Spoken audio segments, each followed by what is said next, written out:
ನಮಸ್ಕಾರ. ನಾವು SHG regular ಮೀಟಿಂಗ್ನಲ್ಲಿ ಈಗಾಗಲೇ ಮೆಂಬರ್ ಟ್ರಾನ್ಸಾಕ್ಷನ್ ನೋಡ್ತಾ ಇದ್ವಿ.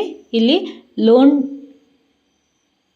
ರಿಕ್ವೆಸ್ಟ್ ಹಾಗೆ ಲೋನ್ ಡಿಸ್ಬರ್ಸ್ಮೆಂಟ್ ನಾವು ಎಂಟ್ರಿ ಮಾಡಿದ್ದೀವಿ. ಲೋನ್ ರಿಕ್ವೆಸ್ಟ್ 1 lakh ಕೊಟ್ಟಿದ್ದೀವಿ, ಲೋನ್ ಡಿಸ್ಬರ್ಸ್ಮೆಂಟ್ 80,000 ಕೊಟ್ಟಿದ್ದೀವಿ. ಇಲ್ಲಿ ಅದ್ರ ಮೇಲೆ ಕ್ಲಿಕ್ ಮಾಡಿದಾಗ ನಾವು ಡಿಸ್ಬರ್ಸ್ಡ್ ಎಷ್ಟು ಕೊಟ್ಟಿದ್ದೀವಿ, ಇನ್ನು 20,000 ಬಾಕಿ ಇದೆ ಅಂತ ತೋರಿಸುತ್ತೆ.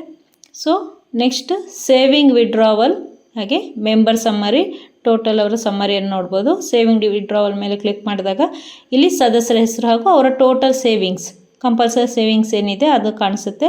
ಸದಸ್ಯರೀಗ ಸಂಘದಿಂದ ಬಿಟ್ಟು ಹೋಗೋದಾದರೆ ಅವರಿಗೆ ಅವರ ಸೇವಿಂಗ್ಸನ್ನು ವಾಪಸ್ ಕೊಡ್ತೀವಲ್ಲ ಅದನ್ನು ನಾವಿಲ್ಲಿ ಎಂಟ್ರಿ ಮಾಡಬೇಕು. Compulsory withdrawal type, compulsory saving, amount saved, withdrawal amount, ಎಷ್ಟು ಅಮೌಂಟನ್ನು ವಿಡ್ರಾವಲ್ ಮಾಡಿಕೊಡ್ಬೇಕು ಅದನ್ನ ನಾವು ಇಲ್ಲಿ ಎಂಟ್ರಿ ಮಾಡಬೇಕಾಗುತ್ತೆ. ಮಾಡಿ ಸೇವ್ ಕೊಟ್ಟಾಗ ಅವರಿಗೆ ಅಮೌಂಟು ನಾವು ವಿಡ್ರಾವಲ್ ಮಾಡ್ಬೋದು. ಹಾಗೆ ಮತ್ತೆ ನಾವು ಮೆಂಬರ್ ಟ್ರಾನ್ಸಾಕ್ಷನ್ಗೆ ಹೋಗೋಣ. ಮೆಂಬರ್ ಟ್ರಾನ್ಸಾಕ್ಷನ್ನಲ್ಲಿ ಮೆಂಬರ್ ಟ್ರಾನ್ಸಾಕ್ಷನ್ ಇಲ್ಲಿ ನಾವು ಮೆಂಬರ್ ಸಮ್ಮರಿ ಅದರ ಮೇಲೆ ಕ್ಲಿಕ್ ಮಾಡಿದಾಗ ಇಲ್ಲಿ ನೇಮ್ ಆಫ್ ದ ಮೆಂಬರ್, ಸದಸ್ಯ ಹೆಸರನ್ನು ನಾವು ಸೆಲೆಕ್ಟ್ ಮಾಡಬೇಕು. ಹಾಗೆ ಆ ಸದಸ್ಯರಿಂದ ನಮಗೆ ಏನೇನು ರಿಸಿಪ್ಟ್ ಆಗಿದೆ, ಎಷ್ಟೆಷ್ಟು ಪೇಮೆಂಟ್ ಆಗಿದೆ, ಸ್ವೀಕೃತಿ ಎಷ್ಟಾಗಿದೆ, ಅವರಿಗೆ ಎಷ್ಟು ಪೇಮೆಂಟ್ ಆಗಿದೆ ಅದನ್ನು ನಾವಿಲ್ಲಿಗೆ ನೋಡ್ಬೋದು.